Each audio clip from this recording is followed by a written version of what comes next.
तो आज एक बहुत ही मंगलमय और शुभ दिन है हम सभी मानव के लिए।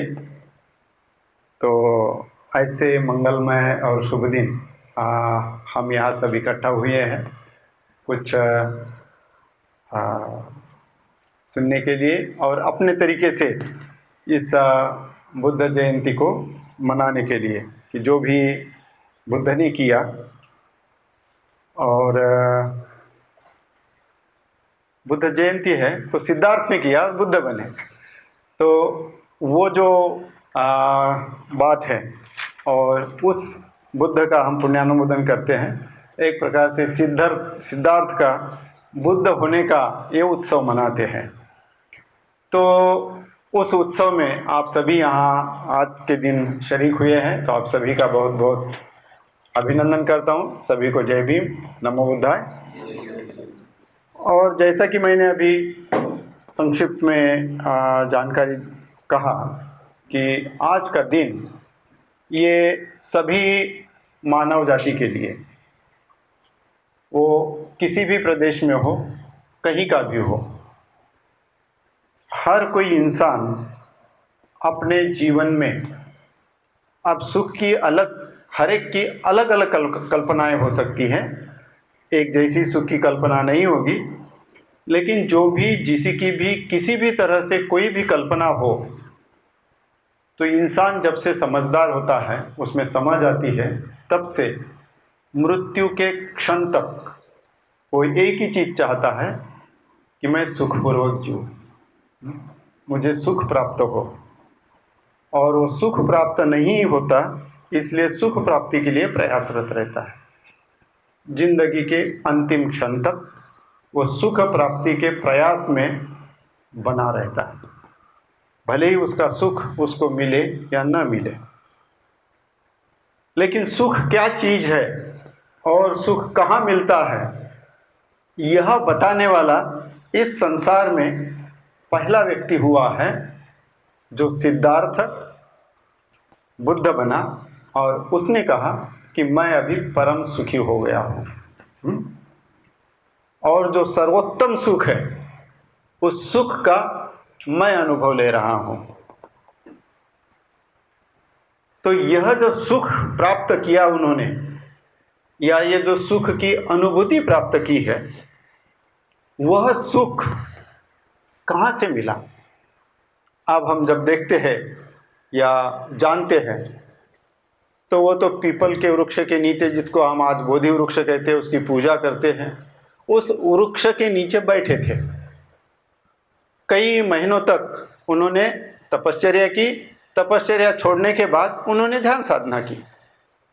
तो केवल ध्यान करते हुए ही उस बोधि वृक्ष के नीचे बैठे रहे, केवल ध्यान करते हुए।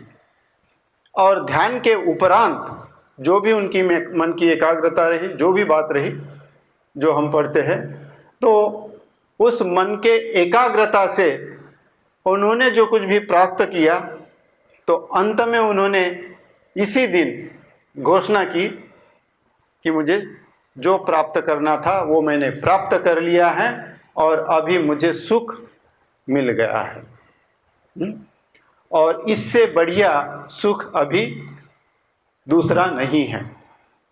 सो जो परम सुख है, उस परम सुख की प्राप्ति मुझे हो गई है।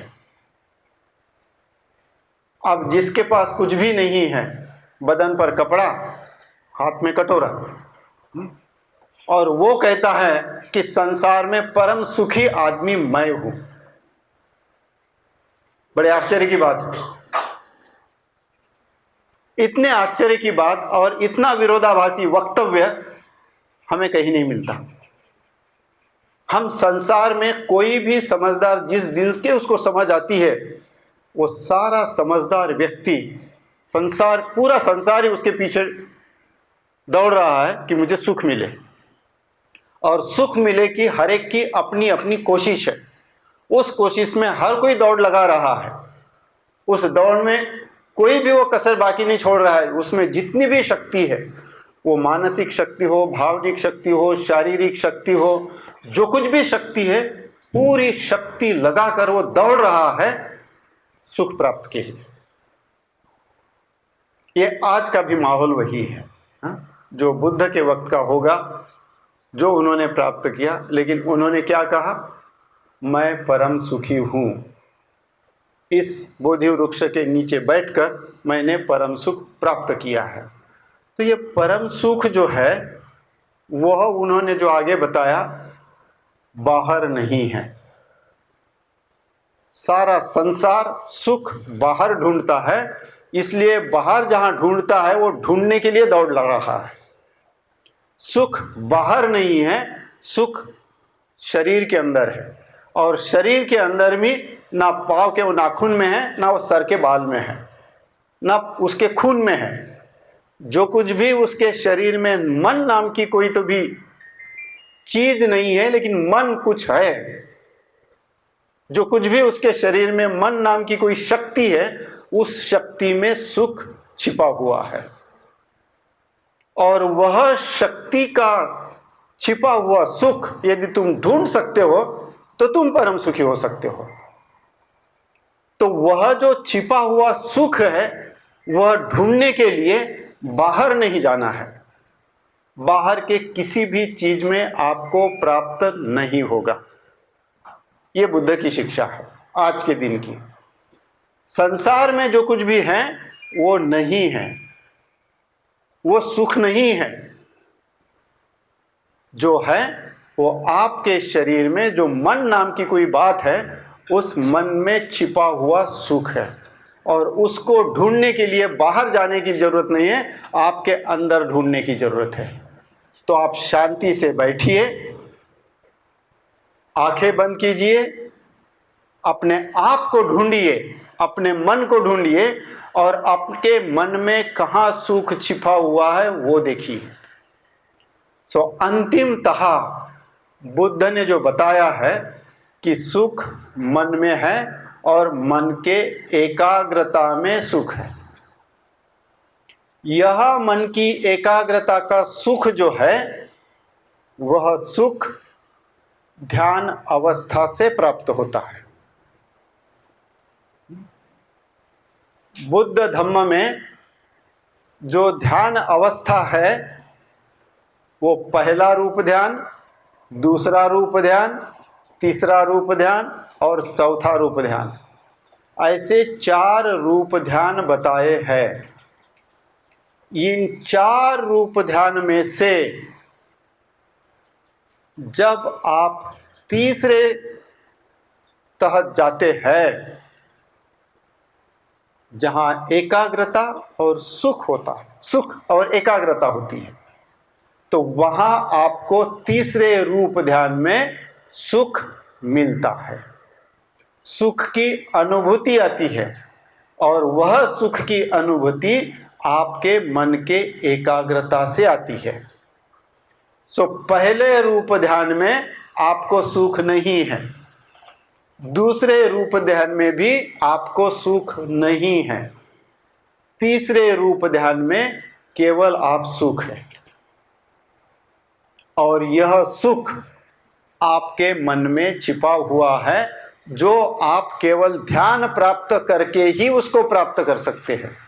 सिद्धार्थ ने ऐसी ध्यान साधना की, इस तरह से अपने चित्त की एकाग्रता की।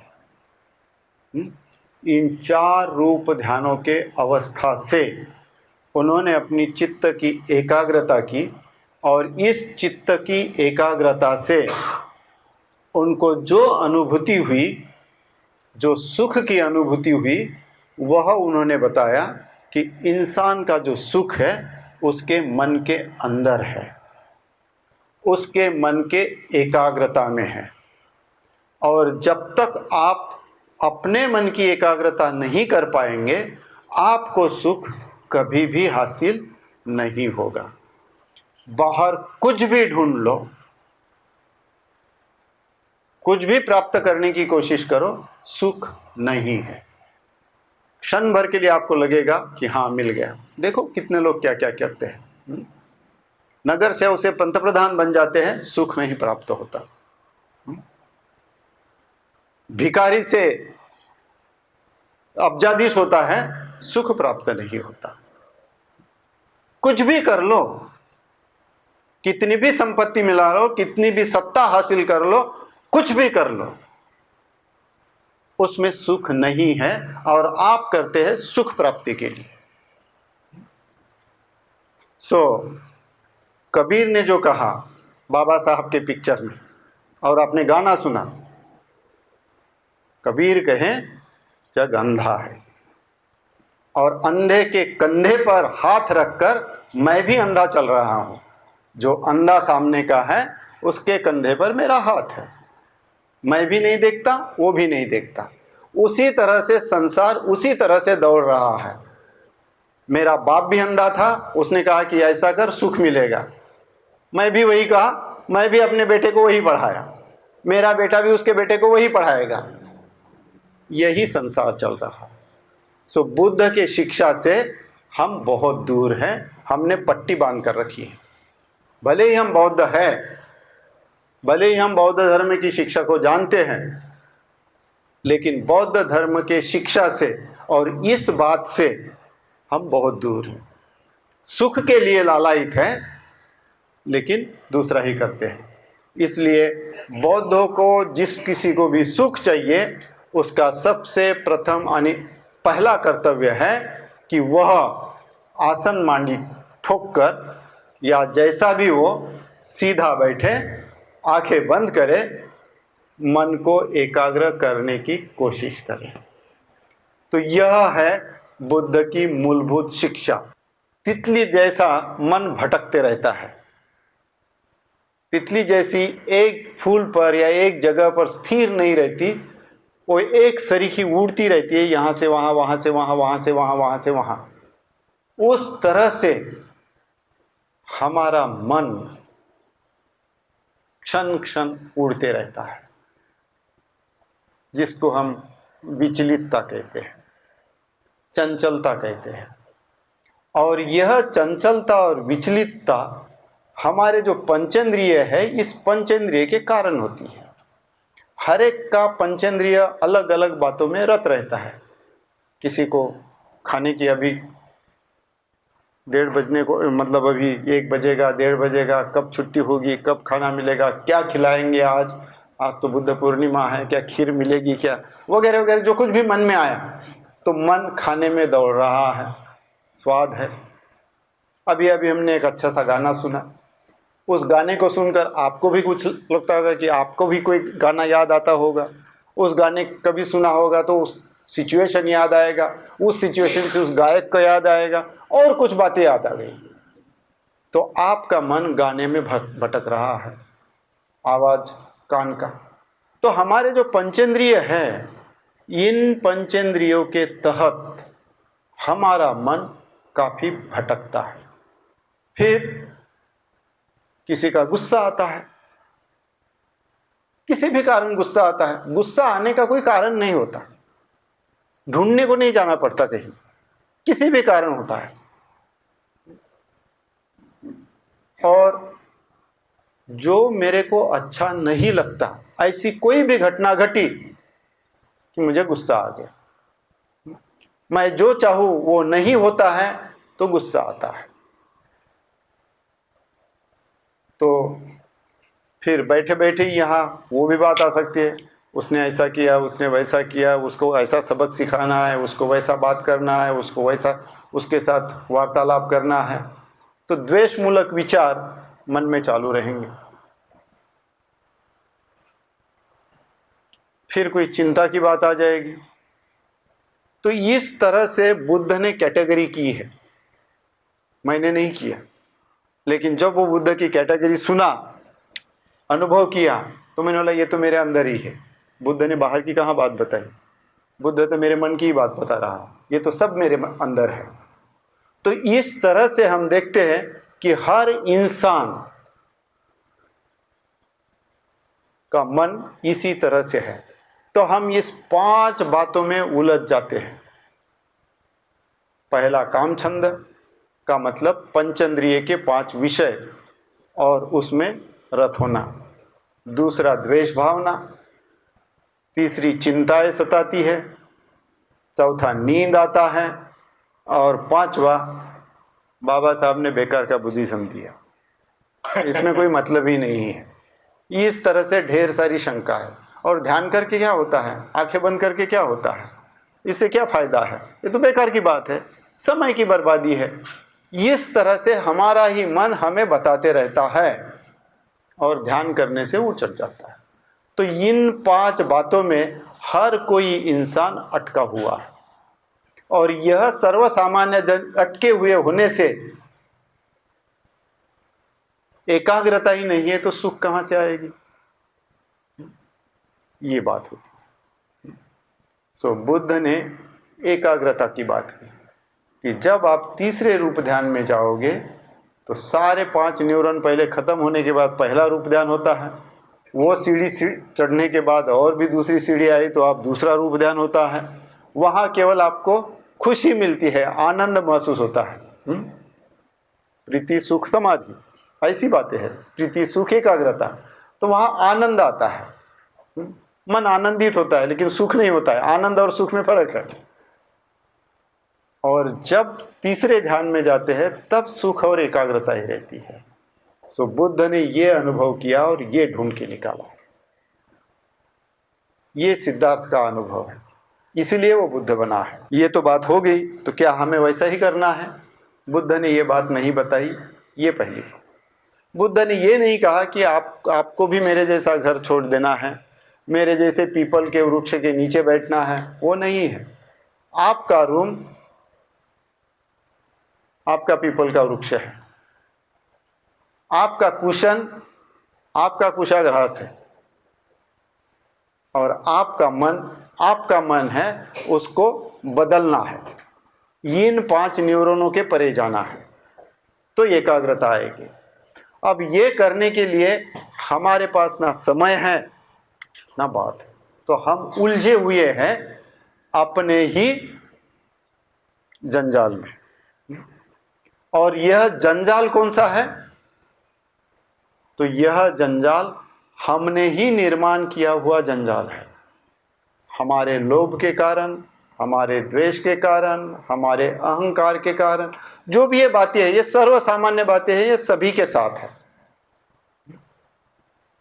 तो इस जंजाल को नष्ट करने के लिए, और हम बहुत ज्ञानी समझते हैं, लेकिन बुद्ध कहते हैं, जो मैंने कहा अंधा कहा, बुद्ध ने कहा कि हम अज्ञानी हैं, मतलब धार्मिक तौर पर अज्ञानी है। अज्ञानी काहे की वजह से है कि हम सुख ढूंढते हैं बाहर, मेरे बाहर, वस्तुओं में, अपने सगे संबंधियों में। हमारा सुख का कारण हमारे सगे संबंधी है, और हमारे सुख के कारण हमारी संपत्ति, साधन संपत्ति, बाहर की वस्तुएं हैं। ये हमारी समझ है। यह समझ जो पढ़ा लिखा नहीं है उसकी भी यही समझ है, और जो अति विज्ञान होगा, शास्त्रज्ञ होगा, पीएचडी किया होगा, किसी भी विषय में किया होगा, उसकी भी यही समझ है कि सुख जो है वो मेरे बाहर है, मेरे परिजनों में है, मेरे रिश्तेदारों में है, मेरे दोस्तों में है, या मेरे संपत्ति या बाहर के साधनों में है। ये मूलतः अज्ञान की बात है, ये हर एक में है। इसलिए बुद्ध कहते हैं कि हम धार्मिक दृष्टि से अज्ञानी हैं, और इस धार्मिक दृष्टि से अज्ञानी होने के वजह से हम उल्टे जीते हैं। हम उल्टे चलते नहीं हैं। कोई भी आदमी सर से नहीं चलता, पाँव से ही चलता है, लेकिन वो हमेशा उल्टा सोचता है। इसी को कहा कि वो उल्टा सोचता है, कि सुख अपने बाहर ढूंढता है, बाहर। बुद्ध कहते हैं सुख बाहर नहीं है, जो मैंने ढूंढा है वो मेरे मन के अंदर है। आपको भी मिलेगा तो आपके मन के अंदर मिलेगा।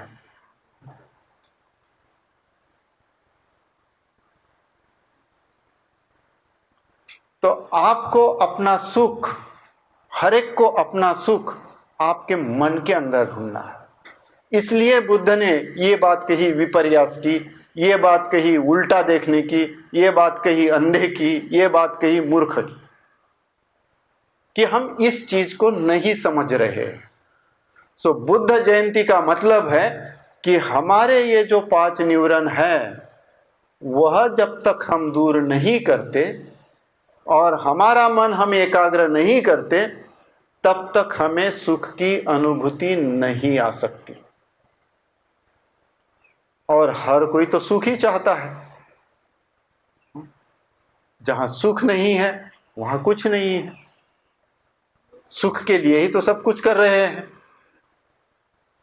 फिर सुख के लिए सब कुछ करते हुए जो बुद्ध ने कहा उस बात को हम क्यों नहीं गहराई में सोच रहे हैं? सो बुद्ध की तो शिक्षा बड़ी सीधी सादी है। बाबा साहब ने भी इसी बात को कहा है। मैं फिर से आप पढ़े लिखे लोगों को बताऊंगा, आप हर एक के घर में बुद्ध और उनका धम्म होगा, जरूर पढ़िएगा। बिंबिसार राजा को सिद्धार्थ ने दिया हुआ उत्तर। आज आपको बुद्ध जयंती मनानी है तो घर जाने के बाद सोने के पहले 6-7 पन्ने जरूर पढ़ने हैं आप लोगों को, कि सिद्धार्थ गौतम ने राजा बिंबिसार को क्या उत्तर दिया। मैं नहीं बताऊंगा, आपको पढ़ना है, आपको समझने की कोशिश करनी है। बाबा साहब ने मृत्यु समय तक वो ग्रंथ लिखा हमारे लिए कि हम पढ़े, हम समझे, अपने जीवन को बदले। वहां उसका उत्तर है कि जब गृह त्याग करके सिद्धार्थ कपिल वस्तु छोड़कर, रिश्तेदारों को छोड़कर, माँ बापों को छोड़कर, बीवी बच्चों को छोड़कर सुख ढूंढने निकला, तो बिंबिसार राजा का जब मुलाकात हुई तो बिंबिसार राजा ने कहा सुख वहां नहीं है, मेरे पास है, मैं आधा राज्य देता हूं तुम्हें, यहां करो, तुम्हारे बाप से मेरा राज्य बड़ा है, या तुम राजा बनो यहां। सिद्धार्थ ने उसके लिए मैंने घर नहीं छोड़ा, उसमें सुख नहीं है, ये मैं अच्छी तरह से जानता हूं, इसलिए उन्होंने दिया हुआ उत्तर जरूर पढ़िएगा। और उस उत्तर के पश्चात फिर उन्होंने जो अपने प्रयोग किए उस प्रयोग से अंतिमता यही आई। तो उन्होंने ये नहीं कहा, जब उन्होंने बुद्ध बनने के बाद 45 साल तक लोगों में धम्म प्रचार किया, ये नहीं बताया कि तुम भी मेरा जैसा घर छोड़ो। अनाथ पिंडक को ये नहीं कहा कि तू तेरा व्यापार छोड़ दे। अजात शत्रु को ये नहीं कहा कि तू राजा छोड़ दे। वैशाली का जो सिंह सेनापति था उसको ये नहीं कहा कि तू युद्ध मत कर। कोई गृहस्थ होगा तो उसको भी ये नहीं कहा कि तू गृहस्थ छोड़ दे और सन्यास ले ले और भिक्खु बन और मेरे जैसा चल, ऐसा किसी को नहीं कहा। जिसकी इच्छा हुई उसको उन्होंने प्रोत्साहित किया, वो फिर रट्ठपाल हो या कोई और हो। मैं ये कहने की कोशिश कर रहा हूं कि बुद्ध ने किसी को भी अपने काम धंधे छोड़ने के लिए नहीं कहा। बुद्ध ने कहा जो जीवन जी रहे हो वो वही जीवन जियो, लेकिन जीवन जीने का तरीका बदलो। जब तक आप जीवन जीने का तरीका नहीं बदलते, पद्धत नहीं बदलते, जीवन जीने की सोच नहीं बदलते, तो आपको सुख नहीं मिलेगा। आप हमेशा विचलित रहोगे, आपका मन एकाग्र नहीं होगा। आप पाली ग्रंथों में ये सारे महान व्यक्तियों को पढ़िए, जो गृहस्थ भी थे, गृहिणी भी थी, भिक्खु भी थे, भिक्खुनियां भी थी। एतदग्ग वग्ग है, मैं हमेशा बताता हूं, वो एतदग्ग वग्ग के भिक्खु और भिक्खुनी की कहानियां पढ़िए। लगभग 78 लोगों की कहानियां हैं उसमें, और गृहस्थ है और गृहिणियां भी है। सभी की बुद्ध ने सर्वश्रेष्ठ श्रावक करके उनकी गणना की है, उनकी तारीफ की है कि ये मेरे व्यक्ति सर्वश्रेष्ठ श्रावक किस गुण में है, कौन सी इसमें खासियत है, तो ये सर्वश्रेष्ठ श्रावक बने हैं, ऐसी उनकी तारीफ की है। फिर तो अपने अपने काम करने वाले थे। कोई दासी थी, कोई रानी थी। तो ऐसे लोग थे, लेकिन उन्होंने क्या कहा? जीवन जीने के लिए जो बाबा साहब ने कहा वो बात उन्होंने, बाबा साहब ने धम्म चक्र प्रवर्तन सूत्र में बहुत अच्छी बात की। जरूरत और लोभ, इसमें फर्क करने की क्षमता होनी चाहिए। मेरी जरूरत क्या है और जरूरत से ज्यादा मेरा लोभ क्या है। जितनी जरूरत है, जरूरत के अनुसार आप जियो, आपके क्षमता के अनुसार आप बनो। आपकी क्षमता है, आप इंटेलिजेंट है, आप होशियार है, तो उस होशियारी के अनुसार बनो। आप में वो इंटेलिजेंस नहीं है, वो क्षमता नहीं है, तो जो बनना चाहते हैं वो बनो। आप में जो स्किल है, उस स्किल के आधार पर आप अपना जीवन यापन करो। हर एक को अपना जीवन यापन करने की जरूरत है। तो हर एक ने अपने जीवन यापन करने के लिए जो जो भी करने की चीज है वो करना है, लेकिन कैसा करना है? निरुपद्रवी रहते हुए, उपद्रवी बनकर नहीं। उपद्रवी आदमी तब बनता है जब उसकी भावना लोभ और द्वेष से ग्रसित हो जाती है। जब उसके मन के अंदर का लोभ और द्वेष जैसा जैसा प्रबल होता है, वैसा वैसा वो अधिक से अधिक दूसरों के लिए उपद्रवी और तकलीफदायक होता है। अब यह लोभ और यह द्वेष पढ़ाने में या उसके तह में हम नहीं जाएंगे। उसके लिए आपको त्रिरत्न बौद्ध महासंघ के ढेर सारे शिविर करने की जरूरत है, धम्माचार्यों से संपर्क करने की जरूरत है, पढ़ने की जरूरत है, संपर्क से आदान प्रदान से, अपने विचारों के आदान प्रदान से जानने की जरूरत है। लेकिन यह जो बताने की मैं कोशिश कर रहा हूं कि पंचशील ये निरुपद्रवी है। आप यदि पंचशील का पालन करते हैं तो आपका जीवन निरुपद्रवी होगा, आपका जीवन दूसरों के लिए तकलीफदायक नहीं होगा। और पंचशील का पालन क्यों नहीं होता? बाबा साहब ने तो 22 प्रतिज्ञा करके दी है, प्रतिज्ञा के तौर पर दी है। हम तो बाबा साहब के कट्टर अनुयायी हैं, 100% अनुयायी हैं। हम बाबा साहब के नाम पर जान देने के लिए तैयार है। तो फिर पंचशील का पालन करने में हम जान क्यों नहीं लगा सकते? उसमें कहां हमें तकलीफ होती है? लेकिन लोभ की भाव, द्वेष का भाव इतना प्रबल है हमारे अंदर, वो जितना ज्यादा प्रबल होगा उतना ये हमसे नहीं होगा। सो बाबा साहब ने 22 प्रतिज्ञा दे दी भी होगी, फिर भी वो प्रतिज्ञा धरी की धरी रहती है। और बड़े हमारे विद्वान लोग आते हैं, वो अलग अलग बातें करते हैं। सो खैर, मैं यही बताने की कोशिश कर रहा हूं कि हमारा जो सुख जो है, जिसको हम निर्वाण कहते हैं, जिसको हम निब्बान कहते हैं, जिसको हम परम सुख कहते हैं, वो कहाँ है? वो केवल एक और एक ही बात में है कि आपके मन की एकाग्रता। और यह जो एकाग्रता की बात है, यह एकाग्रता की बात क्यों नहीं होती? क्योंकि ये जो 5 अड़थड़े जो बताए हैं, इसके पीछे लोभ है, इसके पीछे द्वेष है। ये मूल धारणाएं हैं। इस मूल भाव के कारण ये सारे 5 निवरण हमारे सामने आते हैं। अब कहेंगे कि हम लोभी क्यों बने हैं? हाँ, वो भी तो जरूरी है। सबसे पहले मैं का भाव आता है। मैं हूं तो मेरा लोभ है। तो मैं और मैं से जो भाव है मन में, वह मन का भाव लोभ और द्वेष को मजबूत बनाता है। तो इस मैं को कहा गया है, मैं जो है, जो भव चक्र जिन्होंने भी देखा होगा, सो बुद्ध ने इन 3 बातों को बताया।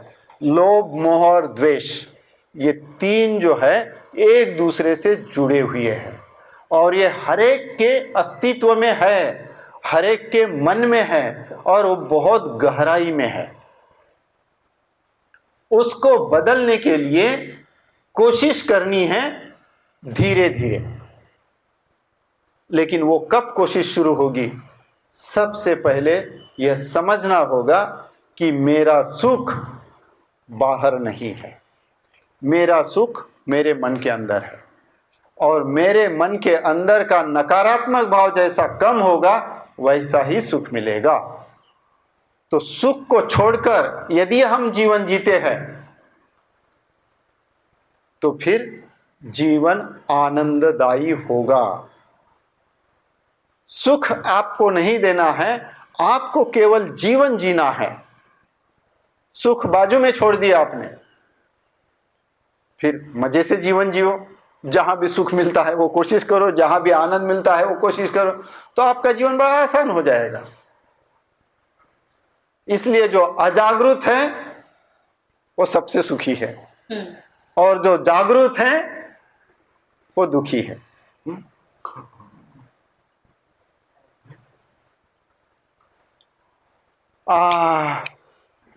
कबीर जी का दोहा याद आता है।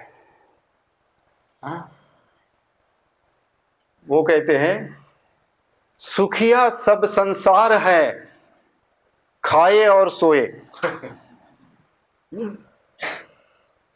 दुखिया दास कबीर है, जागे और रोए। पढ़ लीजिए कबीर का दोहा। खाओ पियो मौज करो, बस सुखी सुख है, आनंद ही आनंद है। यदि समझ है तो फिर दुख है, क्योंकि वो समझ आपको ऊपर उठाती है कि नहीं, ये मुझे नहीं करना है। समझदार होंगे तो नहीं करोगे, समझदार नहीं होंगे तो करोगे। बहुत सिंपल सी बात है ये। तो इसलिए बुद्ध ने सबसे पहले कहा जानो। हम जो कहते थे अभी कि मेरा सांस निकल गया, जानो कि मेरा सांस निकल गया। मैंने सांस लिया, जानो। अपने आप को जानने की कोशिश में लगो। जब जानोगे तब बदलोगे। मैं जानूंगा कि सामने गड्ढा है तो पाँव नहीं रखूंगा। मैं नहीं जानूंगा कि सामने गड्ढा है तो पाँव रख दूंगा।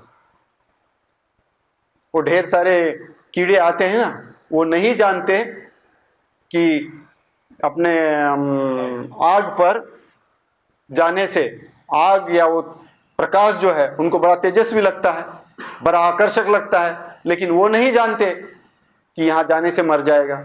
एक आता है मरता है, दूसरा आता है मरता है, तीसरा आता है मरता है, क्योंकि वो जानते नहीं। धम्मपद पढ़ोगे, अपमादवर्ग।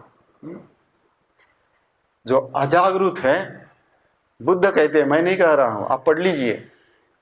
बुद्ध कहते हैं जो अजागरूक है वो मृतवत है। इसलिए वो अंधा वगैरह वगैरह, कबीर ने जो कुछ भी उपमाएं दिए हैं, ये तरह तरह की उपमाएं आई है। कई विद्वानों ने कई तरह से बताने की कोशिश की है। सो मुख्य मुद्दा है, हम जानते हैं क्या कि हमारा सुख कहां है, वो मुद्दा है हमारा। हम जानते नहीं कि सुख मेरे मन के अंदर है। यह नहीं जानने से हम जो दूसरा करता है उसमें जानते हैं, फिर ईर्ष्या करते हैं। उसके पास इंडिका है तो मेरे पास और कोई मर्सिडीज चाहिए, उसके पास मर्सिडीज है तो मेरे पास BMW है, BMW नहीं और भी कोई होगी। उसने ये गाड़ी खरीदी तो मैंने ऐसा बंगला बनाया तो मेरा ये फ्लैट है, उसका सेकंड मतलब 2 BHK है तो मेरा 3 BHK है, तो मेरा 5 BHK है, मेरा बंगला ही अच्छा है, अच्छा रिसोर्ट है, करते रहो। सो हम नहीं जानते कि सुख उस बंगले में है या सुख मेरे मन के अंदर है, तो हम बंगले को ढूंढते रहते हैं। यह न जानने की प्रक्रिया से इंसान दुखी है। सो बुद्ध ने सबसे पहला बात दिया, आप अपने आप को जानो कि क्या आप सांस ले रहे हो, क्या आप सांस छोड़ रहे हो। यहां से शुरुआत की है। बुद्ध की शुरुआत यहां से होती है। चलते वक्त आपके पांव को स्पर्श होता है क्या? आप स्पर्श संवेदना अनुभव करते हुए चलते हो क्या? बुद्ध वहां से सिखाते हैं। आप खाना खा रहे हो, खाना खाते वक्त आप जो खा रहे हो उसका स्वाद आप चख रहे हो क्या? उसका स्वाद आप अनुभव कर रहे हो क्या? कि स्वाद को अनुभव न करते हुए आप खा रहे हो? तो ये ढेर सारी बातें जो है यह है। इसका मतलब बुद्ध ने क्या बताया? संसार दुखी है, मैंने सुख ढूंढा है। आपको दुख से मुक्त होना है तो मैंने बताए हुए मार्ग पर चलना है, मेरा अनुकरण नहीं करना है। यह महत्वपूर्ण बात आप ध्यान में रखिएगा। मेरा अनुकरण नहीं करना है। यदि सही में अनुकरण करते हो तो बात अलग है, तो आप जल्दी सुखी हो जाओगे। आप सही नहीं करना चाहते हैं, आपकी उतनी क्षमता नहीं बनी है, कोई बात नहीं, बुद्ध ने उसको नकारा नहीं है, लेकिन कहा धीरे धीरे क्यों न हो, लेकिन मेरे शिक्षा के अनुसार जीने की कोशिश करो। मेरे शिक्षा के अनुसार यदि आप जीने की कोशिश करोगे तो आप गंतव्य स्थान पर पहुंच जाओगे। इतना जरूरी है।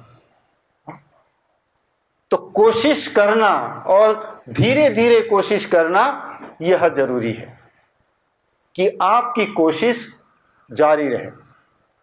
हमने बचपन से एक कहानी पढ़ते हैं, बचपन में ही पढ़ाया जाता है, कछुआ और खरगोश। इन दोनों की कहानी हम बचपन से ही पढ़ते हैं, बचपन से ही पढ़ाया जाता है। खरगोश सोता है, मतलब कछुआ धीरे धीरे चलता है। तो अपने गंतव्य स्थान पर कछुआ पहुंच ही जाता है। खरगोश भले ही जल्दी पहुंच जाए, लेकिन कछुआ भी पहुंच जाएगा, धीरे धीरे चल रहा है तो। लेकिन जितने तेज दौड़ोगे उतने ही थक कर गहरी नींद में सो जाओगे। वही खरगोश के साथ हुआ। जीतने के होड़ में इतना तेज दौड़ा कि थक गया और सो गया, तो सोते ही रहा और कछुआ धीरे धीरे पहुंच ही गए।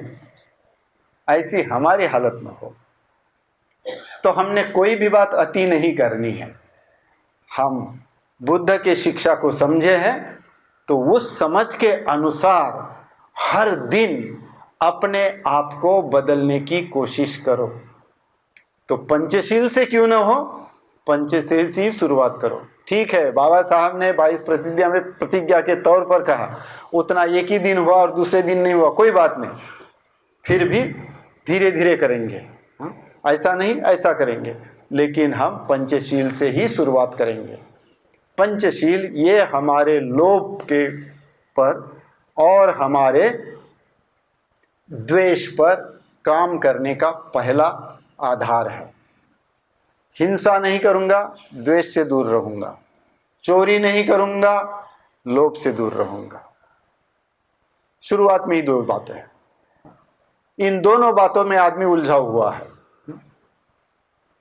तो इन दोनों बातों से यदि हम अलिप्त हो जाते हैं तो फिर हमें कुछ न कुछ झलक मिलती है सुख की, और वह सुख की झलक आपको ध्यान के बगैर नहीं मिलती।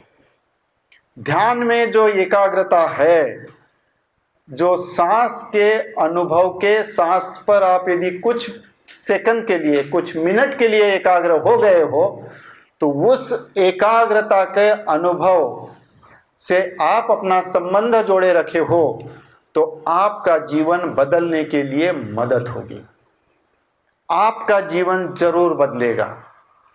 मैंने बुद्ध धर्म का बहुत किताब पढ़ी थी। त्रिरत्न बौद्ध महासंघ में आने के पहले दुर्गा भागवत ने ट्रांसलेट किया हुआ मराठी का 7 जातक खंड पढ़े थे। जातक ग्रंथ जो है 550 जातक कथाएं, शुरू से अंत तक 7 खंड मैंने पढ़ लिए थे। संघ से कोई संपर्क नहीं था मेरा, संघ का नाम भी नहीं सुना था। उसके पहले ही मैंने बुद्ध और उनका धम्म भी पढ़ा था। आनंद कौशल्यान जी के ढेर सारे लेक्चर भी सुनता था। दीक्षा भूमि नजदीक थी ना, कभी भी जाओ सुन लो। जब भी उनका हो। वहां से गए तो जहां भी उनका लेक्चर रहा वहां जाओ। नहीं समझ में आता था, एक ही मुद्दा था, अरे ये भिक्खू का काम है, अपना काम तो उनको दान देना है, उनको भोजन दान करना है, उनका आशीर्वाद लेना है, वही अपन अच्छे बौद्ध है, बाकी सब उनका काम। यह जो मन में धारणा बनी थी इतना सुनने के बाद, इतना पढ़ने के बाद, लेकिन एक ही शिविर किया, जिस शिविर में ऐसी ही ध्यान साधना मेरे दोस्त ने मुझे पढ़ाई, और अच्छे तरह से 2 दिन का ही शिविर था वो, तो 2 दिन के शिविर में 2 बार आनापानसति की ध्यान की। और उस जो क्षण में जो कुछ भी मुझे उस सांस के एकाग्रता का अनुभव आया, उस दिन से मेरा जीवन बदल गया। तब तक कुछ पता नहीं चलता था, पढ़ने के लिए पढ़ा था, जानकारी के लिए जानकारी थी, बदल नहीं होता था। बदल होने का जो असर है वह ध्यान साधना ने किया। इसलिए ध्यान साधना ये अत्यंत महत्वपूर्ण बुद्ध की देन है कि आप यदि ध्यान साधना करते हैं, गहराई में एक शिविर में जाकर उसमें अपनी शक्ति लगाते हैं, जोर जबरदस्ती क्यों न हो, लेकिन उस एकाग्रता का आपको कुछ क्षण का अनुभव आता है, तभी आपका जीवन बदल सकता है, क्योंकि वो आपका स्वयं का अनुभव है, किसी का बताया हुआ नहीं, मैंने बताया इसलिए नहीं। आपका अनुभव आपको बदलने के लिए बाध्य करता है, आपको मजबूर करता है, और फिर आप इस काम में लग जाते हो। फिर आपको लगता है कि जो बुद्ध ने लिखा है वो सही है, फिर बुद्ध की बातें गलत नहीं लगती। बाबा साहब ने दिया हुआ धम्म कितना अमूल्य है हमारे लिए, वो फिर लगता है। तब तक नहीं लगता, तब तक तो लगता है हाँ दिया होगा, बाबा साहब ने धर्मांतर किया, हाँ जाति व्यवस्था थी, ऐसा था वैसा था, दिया है, तो बाबा साहब के अनुयायी की खातर हम भी स्वयं को बौद्ध कहेंगे।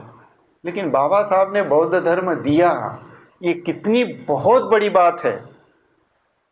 इसलिए लोग बाबा साहब के बौद्ध धर्म को कहाँ मानते हैं? बाबा साहब के रिजर्वेशन को मानते हैं कि बाबा साहब ने रिजर्वेशन दिया। लेकिन रिजर्वेशन से बहुत अमूल्य ऐसी बात, ये धम्म दिया हमको, ये किसी के ध्यान में नहीं आता कि बौद्ध धर्म ये अमूल्य ऐसी भेंट जो है, जो बाबा साहब ने हमें दी, ये समझ में ही नहीं आती। केवल इतनी समझ में आती है आरक्षण, हाँ वो जरूरी है ना, आरक्षण से 2 पीढ़ी बदल गई है, हमारे बाद की भी पीढ़ी बदलेगी, कितना अच्छा जीवन हो गया। उद्योगपति बने हैं, बड़े बड़े अधिकारी बने हैं, कोई प्राइम मिनिस्टर भी बनता है, कोई राष्ट्रपति भी बनता है, यहां तक पहुंच है, ठीक है, ये आरक्षण के भरोसे पर है। लेकिन सुख कहाँ है? सुखी इंसान ही इंसान है। बाबा साहब ने बुद्ध की कौन सी व्याख्या की वो पढ़ो, बुद्ध और उनके धम्म में। एक इंसान का दूसरे इंसान से इंसानियत का रिश्ता, ये बुद्ध का धर्म है। माणसाचा माणसाशी माणुसकीचा व्यवहार, हा बुद्ध धर्म है। और मानुषकी का व्यवहार कहाँ खत्म हो जाता है? जब आदमी लोभ में परिवर्तित होता है, जब आदमी का मन द्वेष में परिवर्तित होता है।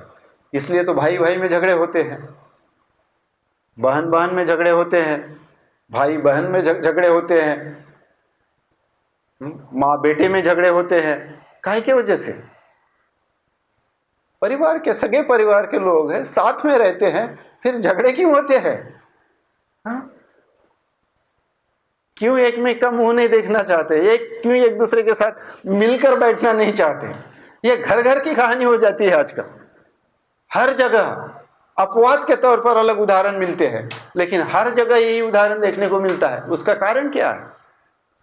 हम तो बौद्ध है, तो बौद्धों के घर में तो ये बिल्कुल नहीं होना चाहिए, क्योंकि बौद्धों की व्याख्या है माणसाचा माणसाशी माणुसकीचा व्यवहार, एक इंसान का दूसरे इंसान से इंसानियत का रिश्ता।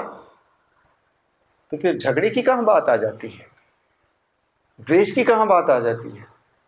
ये सब धरा का धरा रहता है, क्योंकि हर इंसान के मन में लोभ और द्वेष इतना गहरा पकड़ा हुआ है कि उसको छोड़ने के लिए आपको प्रयास करने पड़ते हैं।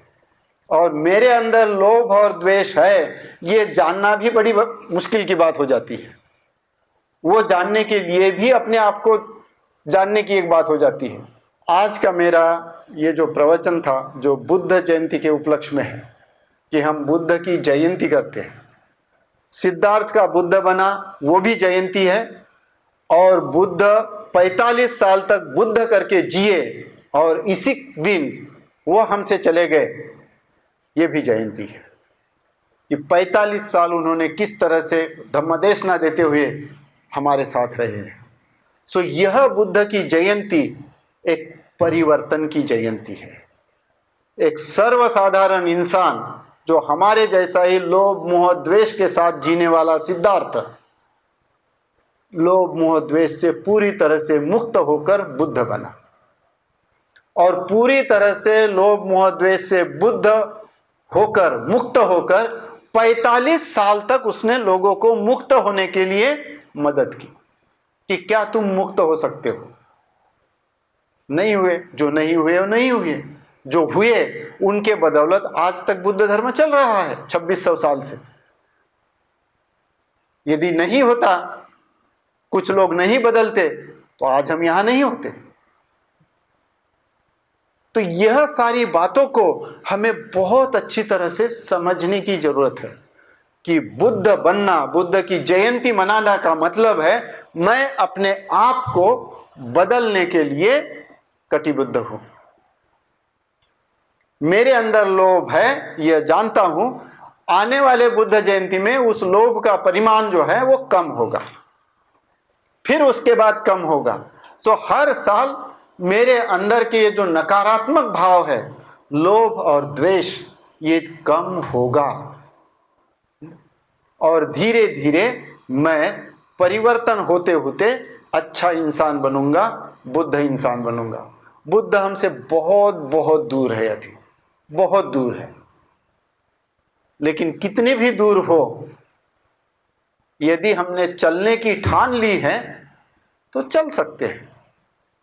यदि चलने की ठान ही नहीं ली है, बहुत दूर है, थक जाएंगे, तो फिर चल ही नहीं सकोगे। जितना दूर चलना हो उतना दूर चलो, कोई ना कोई रास्ते मिल जाएगा, कोई ना कोई आपको उठा कर लेके जाएगा कुछ दूर के लिए। आराम करो फिर चलो, लेकिन चलना चाहते हो तो जरूर चलो। तो बुद्ध जयंती का मतलब मैं अपने आप को बदल सकता हूं, ये कटिबद्धता। बुद्ध जयंती मनाने का मतलब मेरे अंदर से ये जो नकारात्मक भाव है, जो 5 अड़थड़े हैं, उसको नष्ट करना। उसके मूल में जो लोभ और द्वेष है, उससे दूर जाने की कोशिश करना। और अपने आप को ढूंढने के लिए कि मैं कैसा हूं। मैं नहीं बता सकता आप कैसे हैं, आप नहीं बता सकते मैं कैसा हूं। मुझे ही अपने आप को ढूंढना है। इसलिए बुद्ध ने कहा स्वयं जानो, और स्वयं जानने के लिए ध्यान करो। बिगर ध्यान किए आप स्वयं को नहीं जान सकते। जब ध्यान करने के लिए आप बैठते हो, आंखें बंद करते हो, आप सोते नहीं हो, आप जागरूक हो, सजग हो, तो आपका मन दिखता है आप कैसे हो। वो क्या सोचता है, वो कितना गंदा सोचता है, कितना अच्छा सोचता है, सब कुछ आपके मन में आपके सामने आता है। सब कुछ आपका मन दिखता है। हाँ? दर्पण झूठ ना बोले, आपका मन झूठ नहीं बोलता। आईना झूठ नहीं बोलता। आईने के सामने आप काले हैं तो काले ही दिखोगे, आप गोरे हो तो गोरे ही दिखोगे, आपके बाल पके हैं तो बाल पके ही दिखेंगे। आईना कभी झूठ नहीं बोलेगा। आपका मन वैसा ही, उससे भी ज़्यादा अच्छा आईना है। आईने पे तो कभी धूल भी हो सकती है, लेकिन आपका मन इतना पारदर्शक, इतना स्वच्छ है कि वह दिखता है कैसा है। वो आपके सामने नाचता है, उसका नाच देखो और समझो कि आप कैसे हो, आप स्वयं कैसे हो। और जब आप स्वयं को जानोगे तो आपको लगेगा ये गलत है तो मुझे बदलना है, आपको नहीं लगेगा गलत है तो जैसा है जीते रहोगे। तो इस तरह से बुद्ध जयंती मनाने का मतलब ध्यान करना, अपने आप को जानना और अपने आप के गलती को समझकर उसके निरस्त होकर अच्छा बनने की कोशिश करना, ये बुद्ध जयंती का मतलब है। संसार का एक में व्यक्ति है जो कहता है कि आप मेरे जैसे बन सकते हो। संसार के कई धर्मगुरु हुए हैं, कई महान गुरु हुए हैं, हर एक ने कहा मेरे जैसा कोई नहीं बन सकता। केवल एक ही और एक ही व्यक्ति है, बुद्ध, जिसने कहा तुम भी मेरे जैसे बन सकते हो, केवल प्रयास कर। और अपने जैसा बनने की उन्होंने हमें शिक्षा दी है, इसलिए हम बौद्ध हैं। सो बुद्ध जयंती मनाने का ये मतलब है कि मुझे बुद्ध बनना है, मुझे बुद्ध ही बनना है और बुद्ध ही मेरा शरण स्थान है, बाकी कुछ नहीं। Okay, thank you. जय भीम, नमो।